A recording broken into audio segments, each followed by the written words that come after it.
Assalamualaikum warahmatullahi wabarakatuh.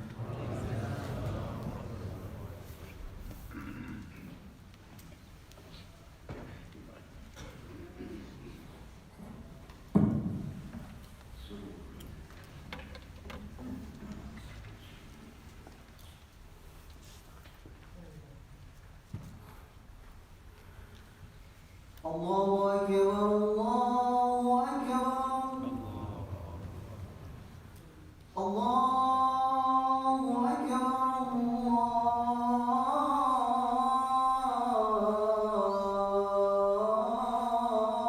Akbar.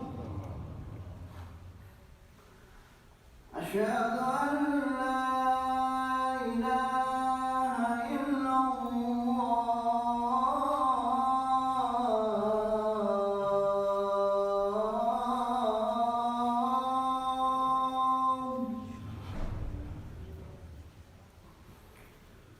أشهد أن لا إله إلا الله.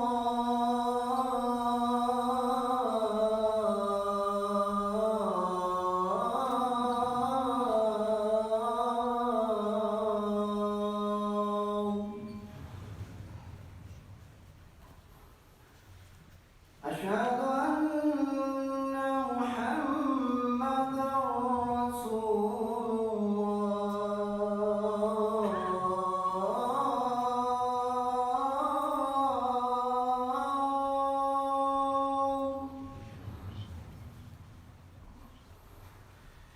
أشهد أن محمدا رسول الله.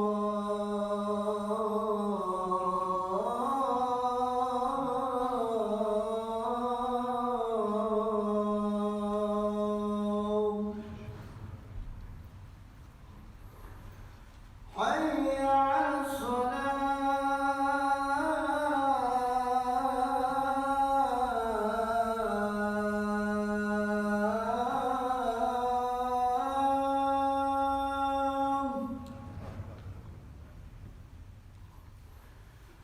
حي على الصلاة.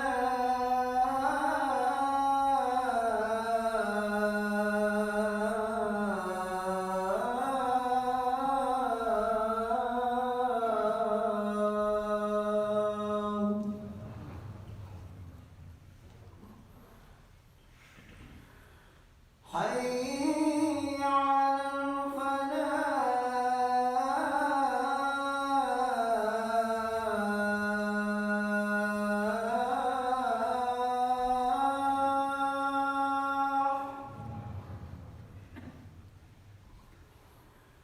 حي على الفلاح.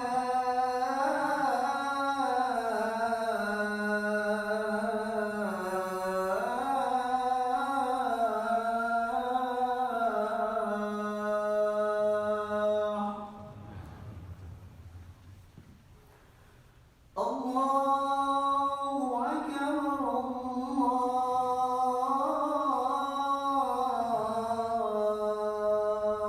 الله أكبر. لا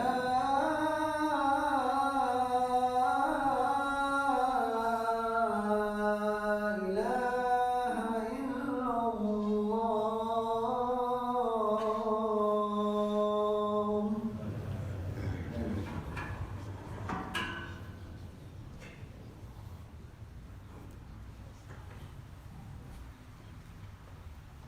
Bismillahirrahmanirrahim. Innal hamdalillah nahmaduhu wa nasta'inuhu wa nastaghfiruh wa nu'minu bihi wa natawakkalu alayh wa na'udzu billahi min shururi anfusina wa min sayyiati a'malina. Man yahdihillahu fala mudilla lahu wa man yudlil fala hadiya lahu. Wa ashhadu an la ilaha illa Allah wahdahu la sharika lahu wa ashhadu anna Muhammadan 'abduhu wa rasuluh. يا أيها الذين آمنوا اتقوا الله حق تقاته ولا تموتن إلا وأنتم مسلمون. يا أيها الناس اتقوا ربكم الذي خلقكم من نفس واحدة وخلق منها زوجها وبث منهما رجالا كثيرا ونساء واتقوا الله الذي تساءلون به والأرحام إن الله كان عليكم رقيبا. يا أيها الذين آمنوا اتقوا الله وقولوا قولا سديدا يصلح لكم أعمالكم ويغفر لكم ذنوبكم ومن يطع الله ورسوله فقد فاز فوزا عظيما أما بعد فإن أصدق الحديث كتاب الله وخير الهدي هدي محمد صلى الله عليه وسلم وشر الأمور محدثاتها وكل محدثة بدعة وكل بدعة ضلالة وكل ضلالة في النار.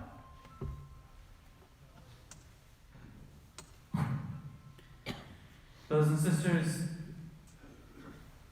in the next few days, as we may see around us when we go to the supermarket, whenever we turn on the TV, whenever we look at anything online, we'll see a lot of mention of Valentine's Day.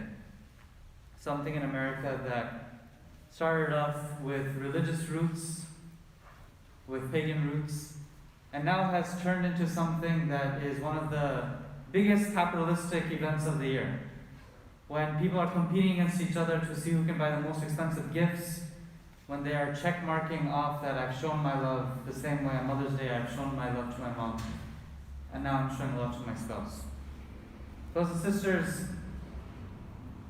a reminder first to myself and to all of us that we learn from the Quran and Sunnah of the Prophet ﷺ that he came to us as the best example. لَقَدْ كَانَ لَكُمْ فِي رَسُولِ اللَّهِ أُسْوَةٌ حَسَنَةٌ, the best of examples. And as he himself ﷺ said, I am the best to my family. As a reminder for all of us, he tells us, he exhorts us, the best of you are the ones that are best to their wives, to their families, and I am the best to my families. Not saying it in a bragging or arrogant manner, but rather that learn from my example. That it's very easy to overlook this, especially with how much we have going on, that we start making priority for ourselves the work that we do, the money that we rake in. And we forget that the basis of our lives, the foundation of our families, that which keeps us moving forward is how strong our families are. And a family cannot be strong if it is divided, and a family will be divided if the husband and wife are not on the same page and not regularly showing that love for one another. So many of us, we may come from certain backgrounds where we believe that the only type of love to show is a silent type. I bring home the money, I've shown my love. I cook for you, I've shown my love. I take care of your needs, I've shown my love. But we learn from the Prophet ﷺ that that's a bare minimum. We don't live our lives on the bare minimum. We are taught of a higher standard to actually say, I love you. To actually hug and kiss. To actually buy gifts. And not just once in a year, throughout the year. Aisha radhiyallahu anha used to say about her husband, the Prophet Muhammad sallallahu alaihi wasallam, the sky has its sun, I have my sun. He sallallahu alaihi wasallam was a ray of sunshine when he would enter the house. You know, the same way today the sun is out after many days of cold and you felt the warmth and you were basking in it and you could see clearer. He sallallahu alaihi wasallam brought that type of clarity, that warmth, that love. They were happy to see him at home. It wasn't go run into your rooms, Dad's here. It was come down, Dad's here. Everyone rushed when he came home. And he would spend particular time for all of them. Brothers and sisters, in the next few minutes that we have, I just want us to reflect on 3 ways that we should show our love to our spouses, to our families, and to those around us. And it could be in different ways. A love of someone working for someone else, a love of a ruler to his subjects, a love of a husband to a wife, a love of a father or mother to their children.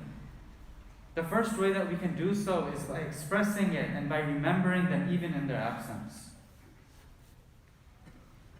When our mother, the mother of the believers, Khadija radhiyallahu anha, passed away, he sallallahu alaihi wasallam would always remember her. It wasn't that she passed away and he immediately said, let me move on, find someone else that I should marry. He eventually did marry, of course, for different reasons, political, religious, legal.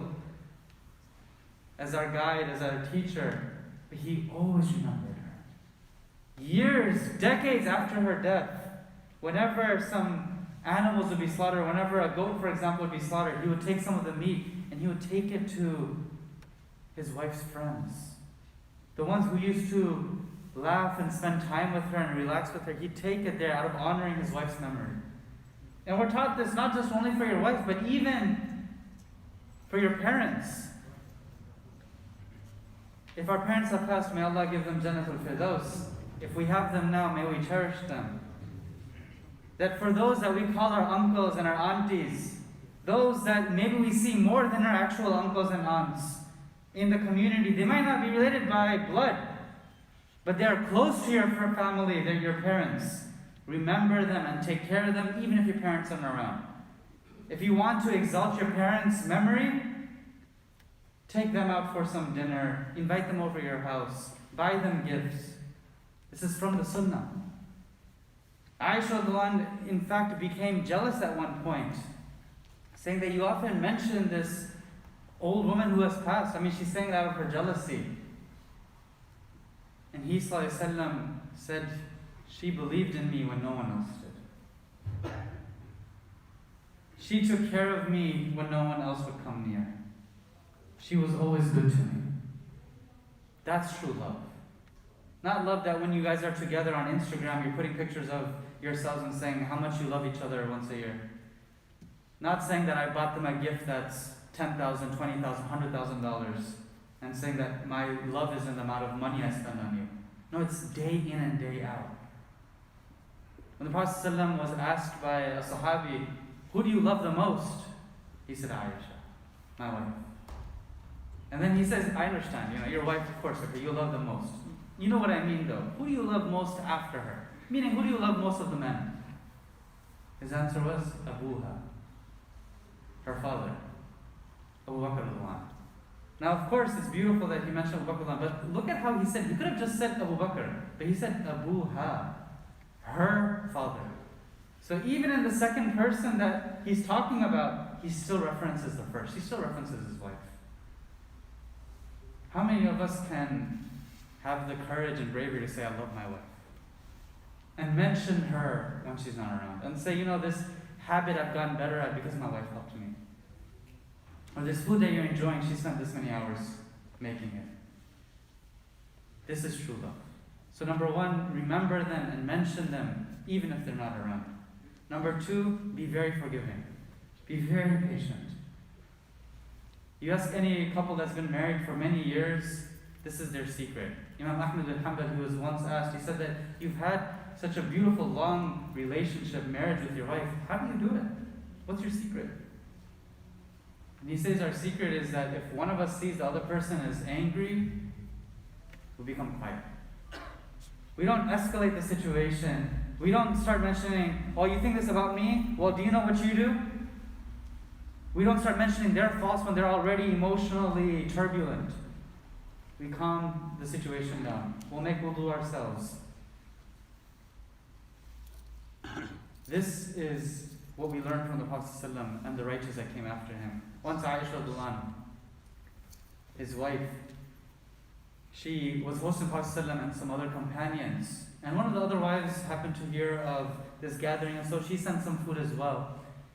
Aisha, out of her ardent love, not out of anything else, but out of her love, that she said, he's right now at my house with guests under my roof. Why would someone else send some food? And out of that fervent love, she breaks the container of food that came. He ﷺ could have made a very big deal out of this. He could have said, how dare you embarrass me in front of my guests? He could have reprimanded her right then. He was a prophet of Allah. Instead, he smiles. And he starts cleaning it up without saying anything further. And he looks at the companions and says, this is the love, the jealousy that your mother Aisha has. Still trying to keep the mood light. Still showing that it comes from a good place. And of course, afterwards, Aisha sought forgiveness and replaced the container, and all was well. But it's that moment when the emotions are high. Every couple goes through fights. But how do you decide to respond and deciding to bite your lip even though you have the sweet comeback? That is a sign of love. أقول قولي هذا واستغفر الله ولكم لسائر المسلمين فاستغفروه إنه هو الغفور الرحيم.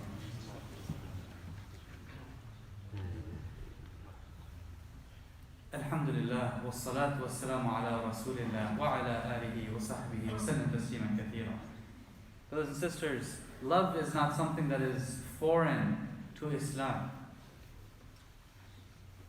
When a man once came to Prophet ﷺ, as Prophet ﷺ was hugging and kissing his grandchildren, he says, you know, I have a lot of children and I've never kissed any of them. I've never shown love to them. As if that's a very manly thing to do. That I've never physically shown my emotion. He ﷺ turned to him and said, "Man la yarham la yarham." That he who does not show mercy will not be shown mercy by the most merciful. Love is not a weakness, love is a strength. The security and ability to express love makes you a stronger person, makes you a more masculine man, makes you a better human, a better Muslim. The best charity that you can give, as the Prophet ﷺ teaches us, is when you spend on your family. And it's not just for the wife to work hard, it's for the husbands to work hard, it's for the men to work hard. Abdullah bin Abbas, one of the greatest companions, before he would enter his house, he would go in front of a mirror, he'd take a comb and he'd fix his hair before he'd enter the house. He'd perfume himself, he'd look good before he entered the house, not when he was leaving the house. Not that he was at home all day in PJs or a broken lungi or izar or something, looking with coffee stains. No, before he entered the house, his own house, he'd freshen up, he'd groom himself and go in. And one of his companions, one of his students was asking, "Oh, Ibn Abbas, what are you doing? Can you tell us more about this?" And he says, "I love it when my wife looks good for me and freshens up and ready for me. Should I not do the same? Should I not do the same?" When the Prophet ﷺ, he would go out with his armies, he would often take a wife with him. And it was his custom that he would spend time with them, that it wasn't that it's all work, 9 to 5 I'm working, 5 to 9 again I'm working on something else. Only spend a few minutes saying, "How was your day?" and going to sleep. He would make time throughout the day for them, even when he was on military campaigns. And two stories beautifully show this. One, Maymuna, the wife of the Prophet ﷺ, once she was with the Prophet ﷺ, and it so happened that she fell off her camel as they were riding. The animal was not cooperating, and she wasn't able to get on easily. So he ﷺ told the entire army to stop. He wasn't embarrassed. He wasn't saying, "Oh, look, you're causing this commotion." He stops everyone. All these men ready for battle, testosterone high, focused on one objective. He stops everything. He says, "Let me help my wife." And he crouches down, he puts his thigh down to help her up, and he starts comforting her. Our mother, Maymuna, she says, "I was okay, but I love this attention." So I kept on crying. I just enjoyed it. Just for a few more moments, I just kept it going. I just enjoyed it. And he ﷺ gave her all the time she needed. Another time, on another campaign, he told the army, "Go ahead, I'm going to walk a little bit with my wife." Even on business, it wasn't that he was looking for pleasures otherwise. He was with his wife, talking to his wife. The equivalent for us would be FaceTiming our wives, even if we're on business trips. And so they go ahead, and when Aisha was young, she was very agile, very lithe, very quick. He said, "Let's race." Doing some physical activity with his wife. And they race, and Aisha wins. She's younger. She's happy about it. Many years later, another campaign happens. And Aisha tells us that I'm a little bit older now. I've, gained a few. And we race again. And this time the Prophet ﷺ wins. Prophet ﷺ turns to her and says, "This for that." Meaning, last time you won, this time I won. Joking with her. Remembering what they did before, not forgetting. Engaging in this physical activity, having fun, laughing, teasing in a halal way without hurting feelings. This is what we learn. For us, every day is a day we should show love. When our children are asked, "How are your parents at home?" it should be love that they see, not dread. They don't talk to each other. They even sleep on different beds. ever talk to each other except at dinner time, or just to say, why isn't the dishes done? Why aren't the carpets cleaned? Why aren't the laundry baskets empty? Instead, it's a method of love. And it's not easy getting there, but inshallah, if this is something we constantly work towards, we can get better at this. And the best way that we can learn how to get better is by following the best example.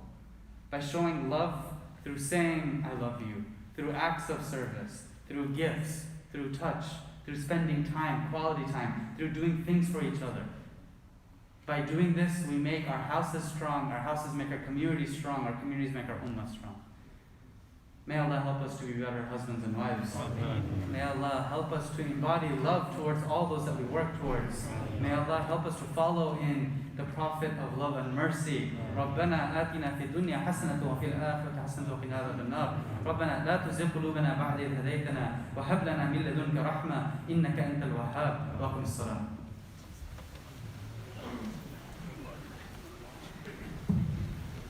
الله أكبر